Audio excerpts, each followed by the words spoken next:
Devriez-vous vous déplacer davantage à vélo pour aller au travail, pour faire vos courses, par exemple? Est-ce que ça vaut vraiment la peine? Est-ce qu'il y a plus d'effets négatifs que positifs, comme le risque de blessure?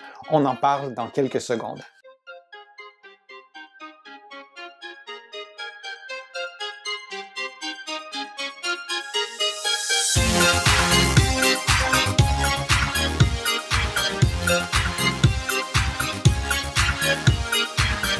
Je suis Denis Fortier. Si vous êtes nouveau ici sur ma chaîne YouTube, je vous conseille de vous abonner en cliquant sur le coin inférieur droit de l'écran. Je vous invite aussi à vous abonner à mon infolettre en visitant mon site web, le www.denisfortier.ca. Vous allez pouvoir aussi faire une contribution en ligne. Vous savez, ça me donne un coup de main pour vous produire de plus en plus de contenu sur le web.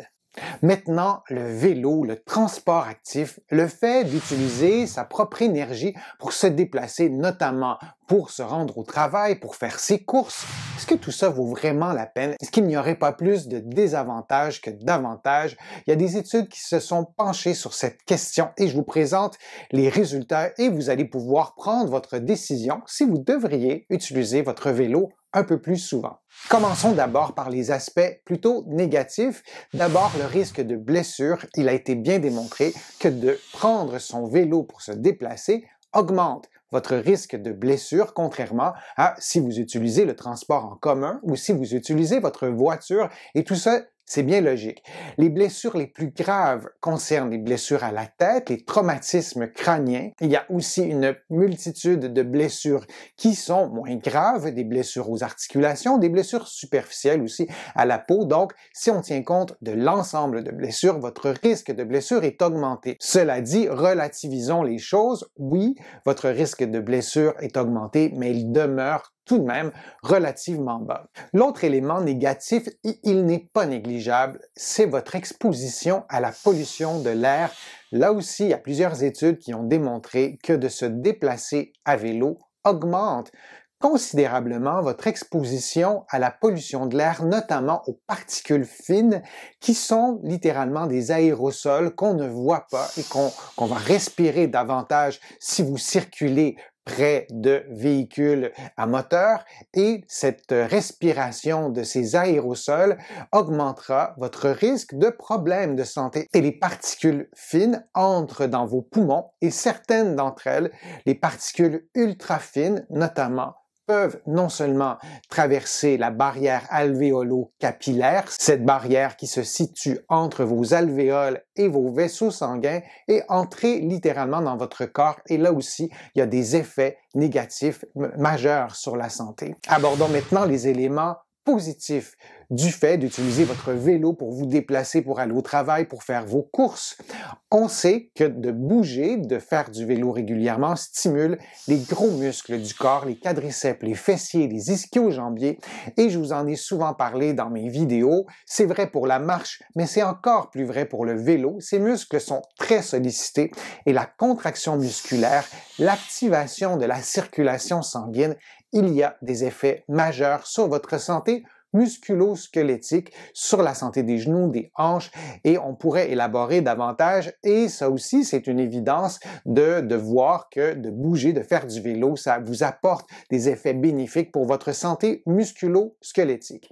On sait aussi que de se déplacer à vélo régulièrement diminue et de façon considérable votre risque de plusieurs maladies chroniques et de plusieurs maladies mortelles. C'est vrai pour les maladies cardiovasculaires, c'est vrai aussi pour le risque de diabète de type 2, de certains cancers, et ce n'est pas rien. Si moi j'inventais une pilule qui vous donnait ces effets-là, vous procuriez cette pilule-là, j'en suis persuadé, et de vous déplacer à vélo vous procure le même effet. Il y a aussi une diminution considérable de la prévalence de l'obésité lorsqu'on observe des populations. Alors on se rend compte que dans une population qui se déplace plus fréquemment à vélo, la proportion de personnes obèses est beaucoup moins élevée et c'est ce qui explique en partie la diminution de plusieurs maladies chroniques et de plusieurs maladies mortelles. Si on observe également le fait de se déplacer souvent à vélo, mais à l'échelle de la santé publique, à l'échelle d'une population, on se rend compte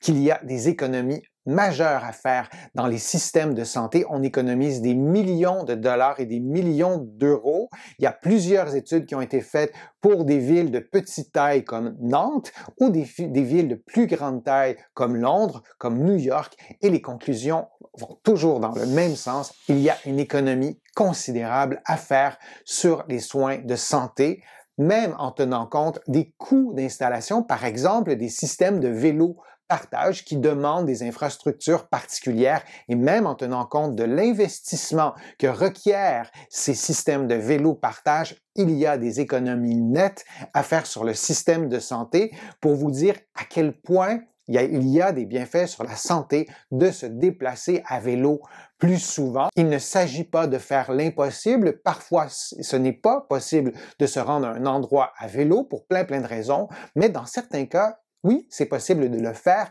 Ici, dans la région du Grand Montréal, au Québec, la proportion de personnes qui utilisent leur voiture pour des déplacements de moins de 1 kilomètre, qui pourraient se faire aussi même à pied, cette proportion, elle est tout de même élevée. Je pense qu'il y a un peu d'espace pour pouvoir changer quelques-unes de nos habitudes et utiliser davantage le vélo. Alors, si on tient compte des effets négatifs et des effets positifs de faire du vélo, on a vraiment plus de bénéfices, d'avantages de faire du vélo régulièrement. Et à ce sujet, il y a une étude qui a été publiée récemment. Les chercheurs ont suivi plus de 230 000 cyclistes pendant plusieurs années et on a mesuré les effets positifs et les effets négatifs.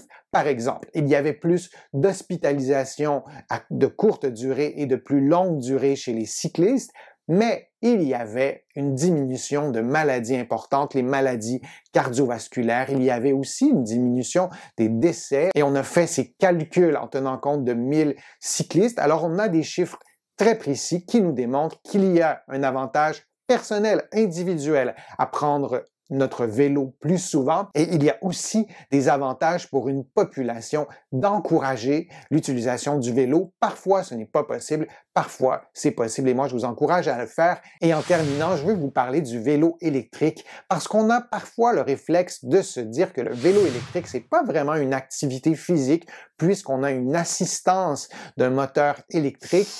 On a vraiment démontré qu'il y a des effets positifs sur la santé d'utiliser le vélo électrique. Ils sont souvent disponibles dans les systèmes de vélo partage et ça peut vous aider parfois aussi à franchir de plus grandes distances. J'ai des patients qui me disent « Je ne peux pas aller au travail à vélo, j'aimerais bien, mais la distance, elle est trop longue. Je n'ai pas l'endurance pour le faire, je n'ai pas le temps, les capacités physiques, peu importe. » Le fait d'utiliser un vélo électrique dans ces circonstances-là peut vous aider à franchir une distance plus grande. En conclusion, vous aurez beaucoup plus d'avantages en faisant du vélo plus souvent. J'espère que ma vidéo vous a plu, j'espère que les informations étaient claires. Si c'est le cas, je vous invite à cliquer j'aime, à la partager sur vos réseaux sociaux. Vous le savez, ça me donne plus de visibilité, ça m'aide aussi à produire de nouveaux contenus. Vous allez trouver beaucoup d'informations sur mon site web que je vous encourage à visiter, le www.denisfortier.ca. Vous allez trouver aussi beaucoup d'informations sur mes livres qui sont disponibles au Canada en librairie et sur le web. Mes livres sont aussi publiés à travers le monde, notamment en France, là aussi en librairie et sur le web. Je suis Denis Fortier. Je vous remercie beaucoup. À bientôt.